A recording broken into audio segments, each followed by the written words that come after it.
10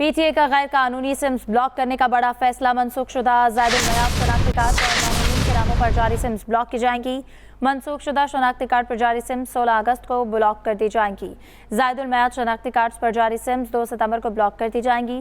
صارفین کو شناختی کارڈ کی تجدید کے لیے 2 ستمبر تک مہلت دی گئی۔ امیر جماعت اسلامی حافظ نعیم الرحمان اس وقت پشاور میں جلسے سے خطاب کر رہے ہیں۔